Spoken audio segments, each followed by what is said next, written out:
welcome back. And we are about to discuss the twin flame free will experiment. We were just discussing our purpose here, our purpose in life, our divine purpose, and are now going on to discuss the twin flame free will experiment. So we're just waiting to see who will arrive. In the meantime, while we wait to see who's going to pop on for this discussion, I'll just go over the typical things I do at the beginning of most videos at least.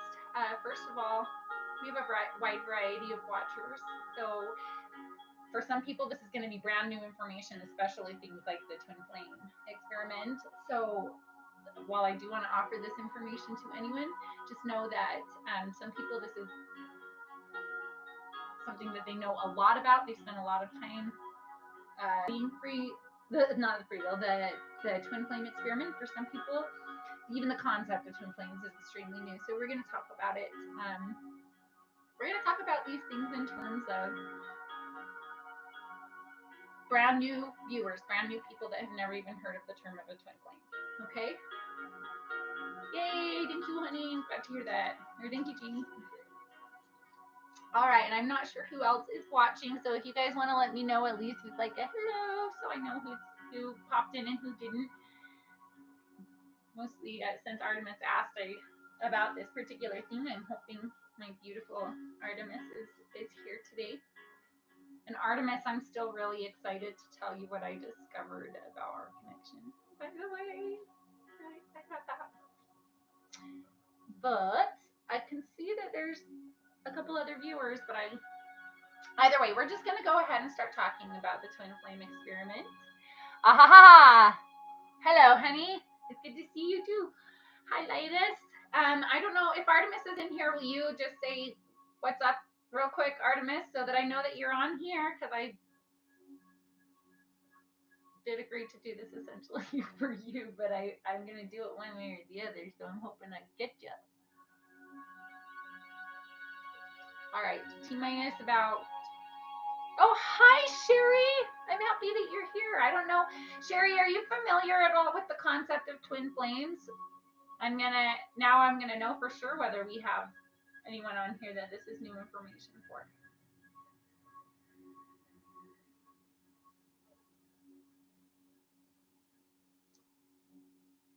In the meantime, while I'm waiting to see if Sherry answers and Artemis pops in, we did already discuss this on the last video, but we've called in Sacred Space today, so I'd like to invite anyone who wants to call in the essence into their home. This is or into their space, whatever space you're in right now. We've called an unconditionally loving space, and I hope that you can feel the essence.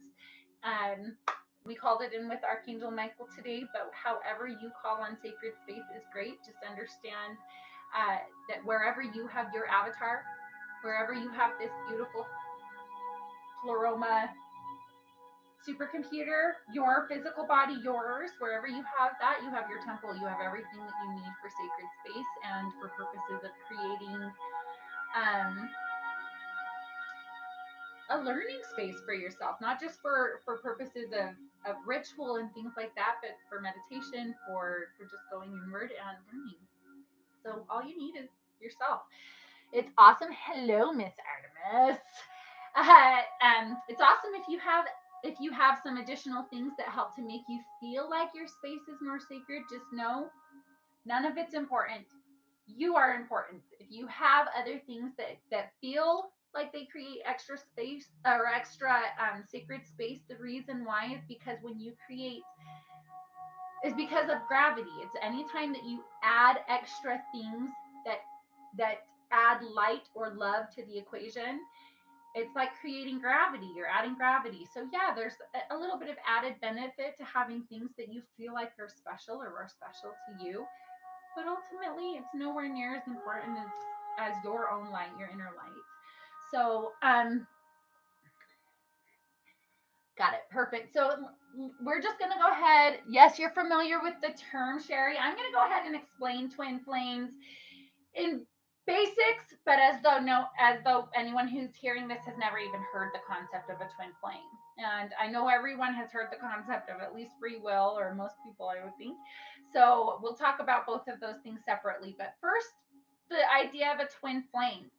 Well, most people have heard the concept of a soulmate, and I think this day and age, the concept of a twin flame resonates a lot with what a lot of people used to kind of believe was similar to a soulmate, like the person you're supposed to end up with, like you're fated to end up with. Now, to be clear, there's a lot of different ways of explaining the same things. Okay, so many different religions or many different esoteric wisdoms explain similar things in almost exactly the same way. So I'm going to talk about things in terms of how I understand them based on my studies, but understand that you might get slightly different variations or explanations based on what resonates with you. You come to your decision. Ultimately, I want you to know that the ways that I have learned everything that I learned come from a history of past lives that I've opened up to now, but it did take a long time to get to that. Prior to that, it was diligent study. And one of the most important things that I did is I studied lots of different sources. I never would just be okay with one source. I always studied lots of different sources so that I was actually having to use discernment to determine which things resonated with my heart space instead of just saying, well, most of what that person says seems right, so I'm just going to assume that everything that they're saying is right. Well, anytime I find someone who resonates heavily with me, um, I will keep watching them, but I'll also watch other people. So many people on here are familiar with Aluna Ash. If you're not, get familiar with her. But she's one. She resonates very heavily with me. Other teachers that I feel like I've learned tremendously from, David Wilcock is a magnificent channel, and he's a great teacher of he he does things from a very esoteric and a very scientific base. So that's really helpful for a lot of people. As far as channels go, I love the Law of One series, which was channeled by a collective called Ra.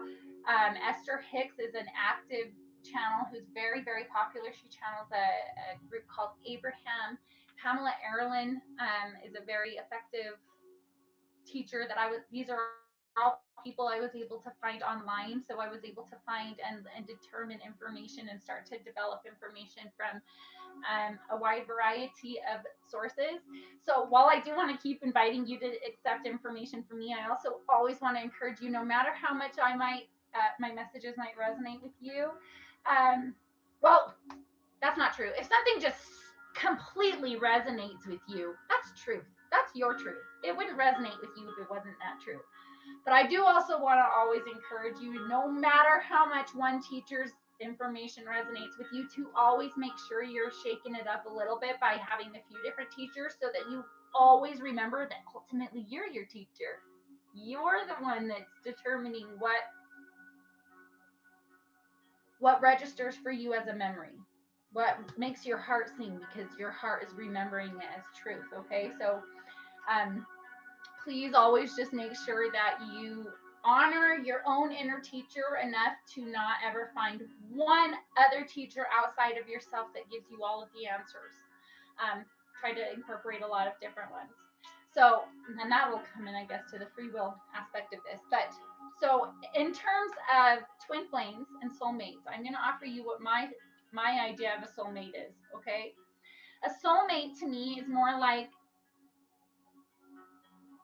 it is maybe someone who's like somewhat destined on your path. We're all co-creators.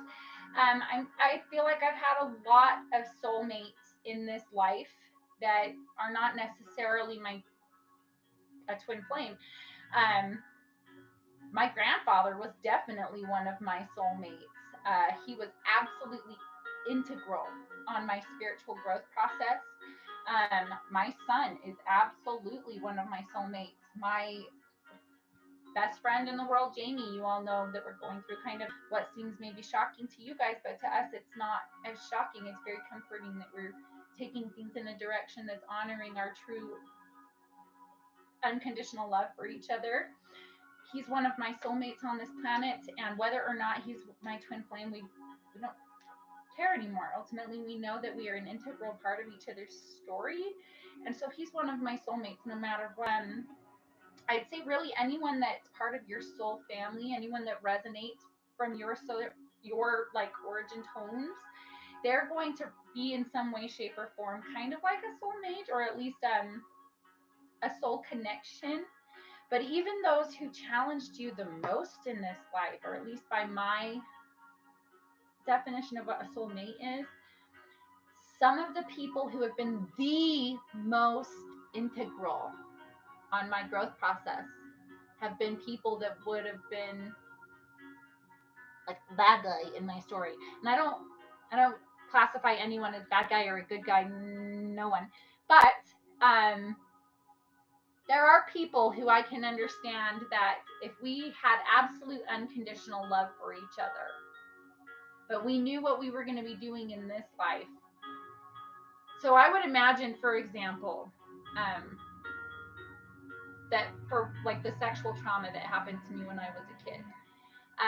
While I don't communicate with that person now, and our physical incarnations, our incarnated bodies, our avatars, I don't think that they probably will ever communicate verbally. But I do believe that we probably communicated before this life. I believe that he knew and I knew that it would be integral for both of our growth process, and that we would have a choice to let it ruin us, or we would have a choice to let it help us grow and thrive, and that we might even ebb and flow back and forth on what that would look like. I don't know what his process looks like right now, and I'll be honest about that. I hope he's healing. I hope his family, I hope that the ripple effects have healed for him personally. But I do know that in my heart, I believe that there was a conversation that was had before this incarnation where he would have said, please don't make me do this. This is going to be horrible. And I said, but you have no idea how many women I'm going to be able to help. You have no idea how many lives I'm going to be able to change because of the strength I am going to earn. So I don't consider him like a romantic partner in any way, but he was such an integral part of my growth process that it's hard for me to look back at like the story that's been written and not see him as one of the most important characters in the story.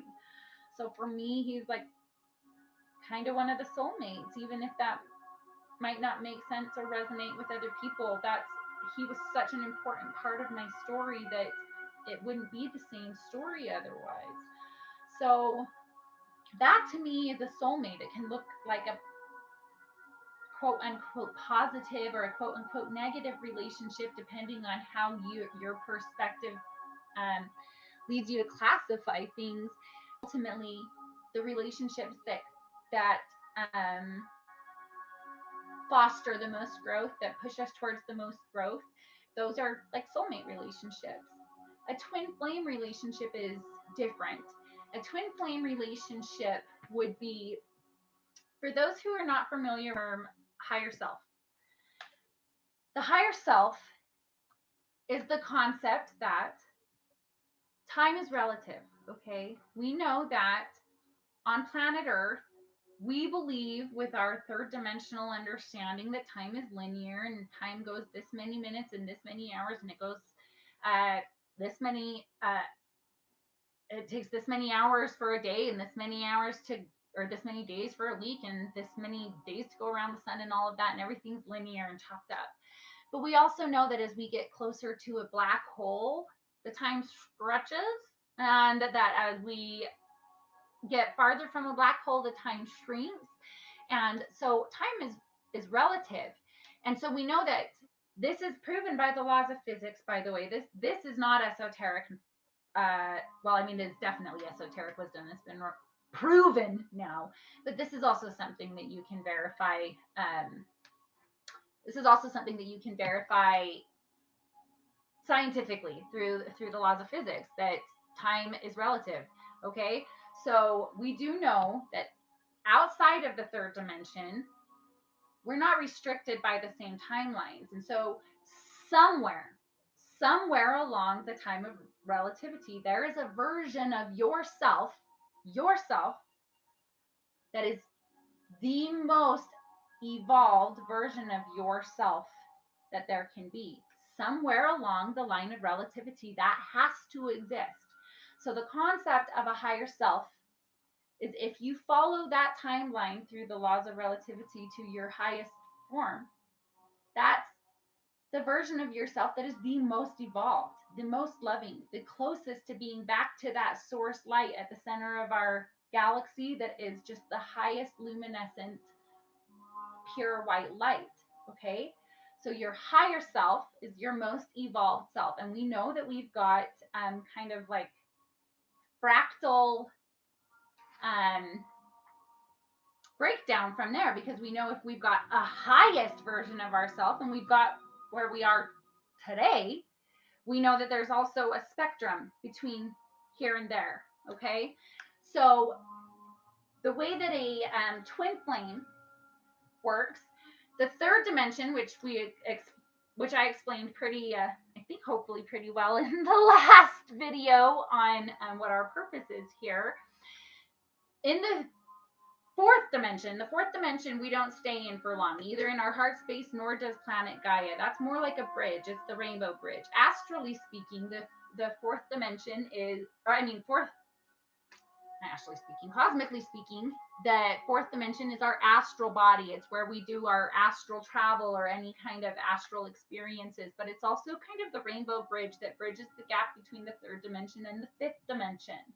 And in the fifth dimension, that's where we have unity consciousness. That's where everyone remembers that the whole idea of us being separate from source, that whole idea was just that. It was an idea, it was a joke. It was not real. It was an illusion that was meant for purposes of having a really, really, really intense school. Okay? But in the fifth dimension, we all remember how unified we are. And a being, an electrical being from a fifth dimension, or an electromagnetic being from the fifth dimension, would split into an electric and magnetic charge. So it's in a fractal universe, when one consciousness splits, that is essentially two whole entire consciousnesses. However, in a twin flame relationship, what you've agreed to is basically to be the masculine and feminine charges, the electric and magnetic charges of one consciousness. Now, that doesn't mean that one of those beings is 100% masculine. And first of all, masculine doesn't have to do with whatever body parts you're born with. It has to do with certain energetic traits that you can have. However, in a twin flame experiment, you're not going to be like 100% the feminine energy while the other person is 100% the masculine energy. You would have split into these two charges, but you also would have accumulated a lot of life experiences over a handful of lives. And in some of those experiences, you'd probably be male. Some of those experiences, you'd probably be a female. Ultimately, you'd be the majority of whatever your ruling charge is, whether you were the electric, the masculine charge, or the magnetic, the feminine charge. Ultimately, you're going to not necessarily end up male or female based on those charges, but you're going to end up more masculine or feminine energetically, which is why we could have twin flame couples that are both male, both female, male, female. You could even have a male female couple where the male was the divine feminine and the female was the divine masculine, which some would definitely argue that's what Jesus and Mary Magdalene were. That he was representative of the divine feminine and a certain level of softness that was very rare for men of that time, and that would have set him apart. And she required a certain level of masculine strength and a level of owning her own force field, like freaking Jedi, that was very abnormal for a female of her time. So one might even argue that they were actually the flipped charge based on what their physical bodies were. But either way, neither one of them would have been 100% the masculine and 100% the feminine. That's not how like a kind of like a wave system works as far as alchemical processes go. So you would be, mostly the feminine or mostly the masculine, and the two of you together would create a Taurus A torus is an energy field that is actually basically what's created by galaxies. But I wish I could pull out a picture right now. I don't have the best picture of it right now. But it's basically like when you have a person that like if you were to draw a person and you were to have a donut shaped energy field, but the energy is actually swirling. It's like if you have I don't know if you've ever used one of those gyroscopes that kind of flip and it throws the weight around in your hand and you can feel that it's kind of going like this. That is the energy flow of a torus. And that is what is being created by the electric and magnetic charge of a twin flame couple. Not couple, a twin flame pair, which is not always a couple. Sometimes they just wind up being partners or battle buddies, so to speak, on a mission together. Sometimes that does end up being romantic, but ultimately what's mostly important is that you've acquired a really specific skill set through your lifetimes that the two of you come together to create a ridiculously magnificent balance. Now, that doesn't mean everything that you've acquired is good or everything that you've acquired is bad. It means that the combination of what you've acquired will be abnormally balanced to where it's like, it might seem like you have almost opposite life experiences in some ways, but you felt exactly the same inside. Or you had bizarrely the same experiences and or would have been at some of the same locations at the same times and things like that. And it's a combination of both of those things. So you would have had a combination of things that were widely varied from each other and things that were so similar, because that is how a torus is. And you would essentially be on purpose acquiring over the period of multiple lifetimes the overall skills that you would both need to come back together to create one power couple for a mission. So one of the really important things about that mission, and I would say ultimately the most important thing about that mission, is to realize that in the twin flame experiment, you have chosen a mission to separate into a split charge to learn how to unify also as that charge, which means if you are on a mission to find your twin flame and have them complete you,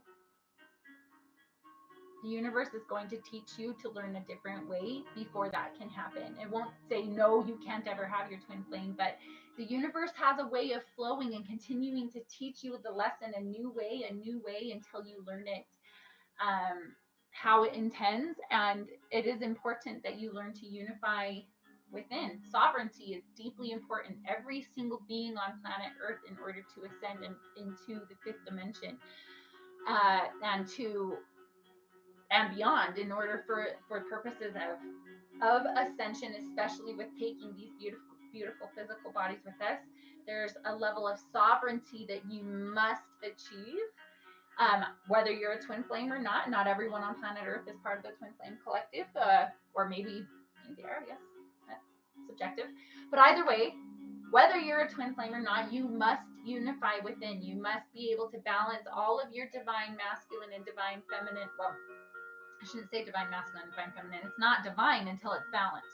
So all of your masculine and feminine qualities, when they come into balance, then you have now achieved what you would call the divine balance. The divine masculine or the divine feminine is divine. You only use the term divine with it once it's in the balance, because it wouldn't be divine otherwise. It's just the masculine or feminine. So in this process, you would have to achieve basically energetic androgyny. Okay, so obviously your body's not going to change. It doesn't mean that you're going to change your sexual preference in any way, shape, or form. It means that energetically you have managed to take all of your strongest strengths of your feminine aspects and all of your strongest strengths of your masculine aspects and bring them together at this middle meeting point called 0 point, or inner balance, enlightenment, whatever you want to call it. That is basically achieving that inner balance. Whether you're a twin flame or not, this must be achieved in order to take your physical pleroma supercomputer into the next stage of spiritual evolution. Now, that fits really heavily in play with the free will experiment, okay? So, in terms of the free will experiment, free will is not an experiment, okay? The planet Earth was an experiment. Planet Earth is a highly contrasting experiment. Most third dimensional places don't have 12 tribes, they have one tribe, or maybe a couple of tribes, but definitely not 12 tribes. Most places don't have anywhere near the amount of animal life as planet Earth does. We have a very complex place that we've chosen to to live here, and that is an experiment. Free will itself, not an experiment. That's cosmic law. We have free will. We are free will beings. That is one of the defining factors of the universe. We have free will. It can get manipulated. People can try to convince you don't have free will. People can tell you don't, or they can take things from you and stuff. But that is a manipulation of free will. Free will is not an experiment. However, Earth is an experiment, and because of free will and because of the way that it was being manipulated, that experiment was in desperate need of loving light from others, from other beings that were willing to come and shed some light on planet Earth to help a family ascend, to help a planet ascend. And it's a beautiful thing. It's a beautiful opportunity. It's not just courageous. Yes, it's courageous that anyone who's choosing to be on planet Earth is courageous, but it's also an honor. It is a really beautiful thing to be a part of this experience. And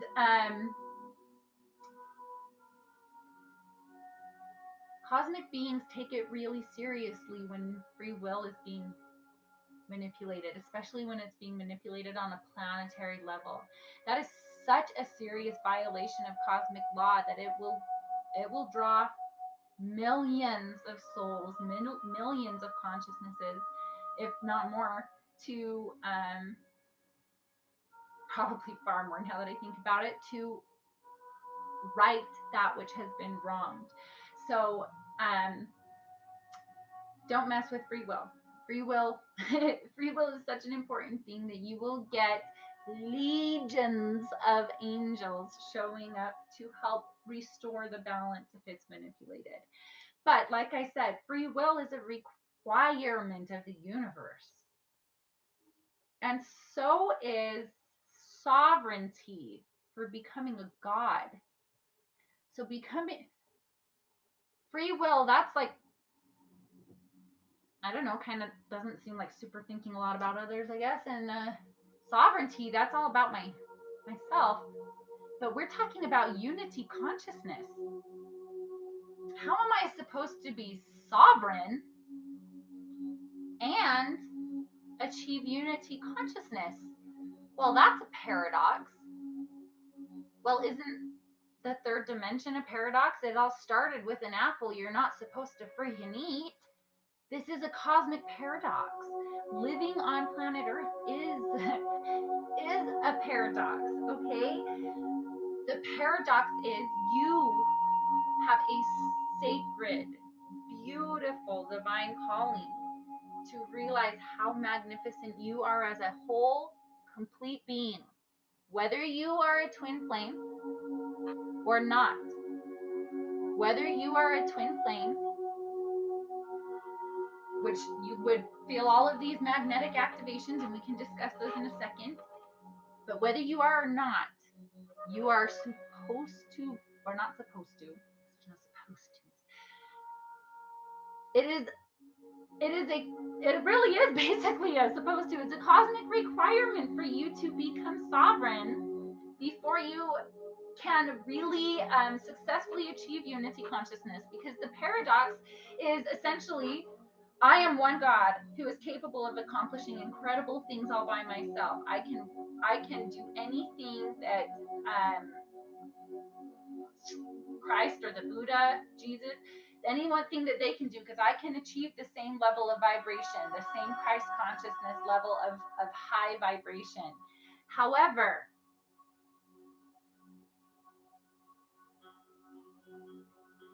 we are fractal aspects. We are like drops of water in an ocean, that the ocean is the source of all creation. We are all a drop of that source. Oh, thank you, honey. Anna, that sounded great. Perfect explanation. If you can, please work that into the... I don't know what part you're talking about. Sorry. You can poke your head in or you can rewrite it. What was I saying? What were you saying? What do you want me to say again, Demi?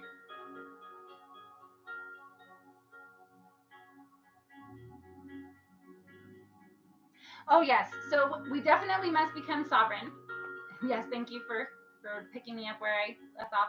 This is a cosmic requirement to become sovereign. However, we are also like neurons in a magnificent group consciousness neural network. So in addition to being aware of the fact that we are each our own consciousness that is a drop in an ocean that's connected to God, that drop is still ocean. You are still connected to God. You are still God. You are still God. You are still that ocean. But you are also a separate drop. And as a separate drop, you are capable of every single thing that entire ocean is. It's just, you have to come into that inner owning who you are, your inner Jedi of owning your own force field. Even as a twin flame, you must come into your own full, whole self. Okay? But the twin flame experiment did something really, really magnificent. It guaranteed that we are all going to have to work together even after we become sovereign in order to ascend as a planet. Because every single one of us in these bodies that have this magnificent DNA, a lot of that DNA in our bodies that doctors or scientists like to call junk DNA, it's not junk DNA, it's just DNA that's activating. There's parts of our bodies, parts of our soul code, parts of our etheric body that are activating, parts of our DNA that are literally changing. Our skin is actually literally changing, okay? These things can be measured. These things are changing on a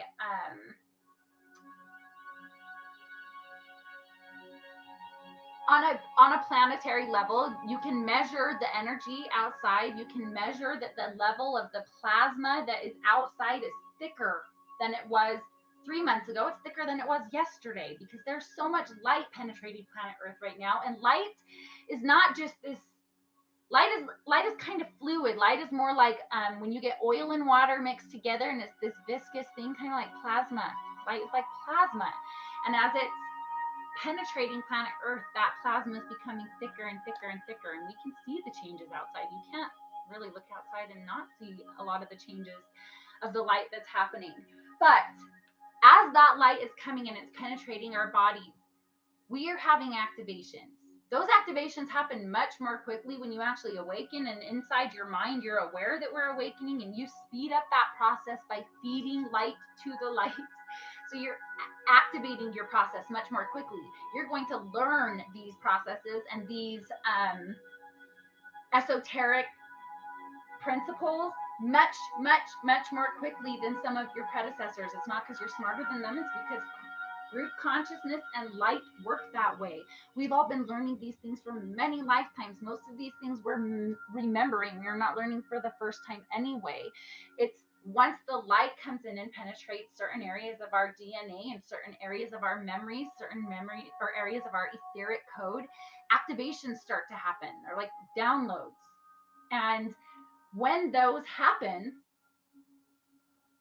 the information that we have is in the form of light, and we have to learn how to interpret those things. And that's a little bit different for every single supercomputer. The only way that you can learn how to interpret your own information is through meditation, through going within and being willing to ask your supercomputer, how do I interpret this information?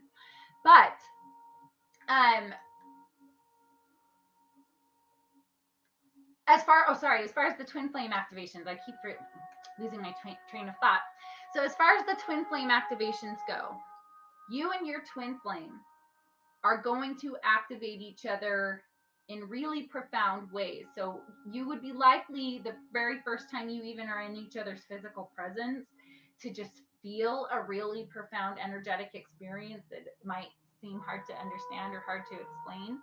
And then as I expressed to you, as you kind of started to get to know one another and your history and your bond, you would realize that there would be some oddities that would be really hard to make sense of, like being at some of the same places at the same time throughout your history that are just super random. Why would we have happened to be there at the same time? Or similar upbringing but opposite parents, or similar parents but opposite other upbringings, or similar religion but on opposite sides of the planet, or opposite religions but in the same city. There's a million different ways that you can offset each other energetically, but ultimately you would come to realize, as you're getting to know each other, not only would you have a really profound energetic experience around each other, but you would also have a really profound balance with each other. But in addition to that, we all activate each other. It's not only you and your twin flame that activate each other. You're going to activate any other twin flames that you come in contact with. And quite frankly, because of how high your vibration is, you're going to start creating activations for anyone that's around you. Just by them being around you, they might not even know why. There's something about you that stands out that makes them think a little bit harder, or spend a little bit of extra time thinking about you, or they might know you had a really, really profound effect on them. But either way, you can just activate people by being, just by being. But any other twin flame, you're likely to have a really profound effect on energetically, and you might even find that you have a lot of frequencies that you resonate on. That's why not only are you going to, I mean, you may find, if you've got other twin flame friends, or if you have other groups that you follow that do a lot of the twin flame thing, you may find that you share a lot of frequencies. You have a lot of similar histories, a lot of similar stories. And so it would be really easy to find another twin flame that you would not only activate, but where you guys would have like a really profoundly similar history, or really profoundly balancing history. That's why things like karmics, or false twins, or things like that are a pretty easy thing to have happen in the process. But you must also remember that everything is divine. Everything is divine.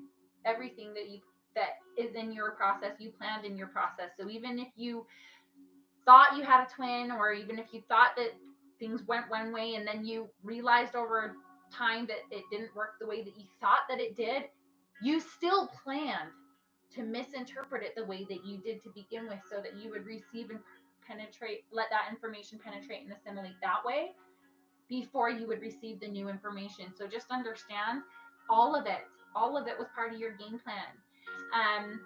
All of it is divine, and if you are willing to relax into a trust of the process, and ultimately, whether you're a twin flame or not, you're going to end up getting to where you need to be, as long as you focus on your own inner work and your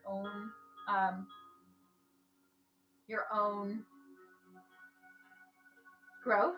But just know that the free will, as in like being totally sovereign, and that's just kind of a different way of saying it, and twin flame experiment, which is all about community and growth and coming together as a team. This is a paradox, and it's a paradox on purpose, because paradoxes create gods.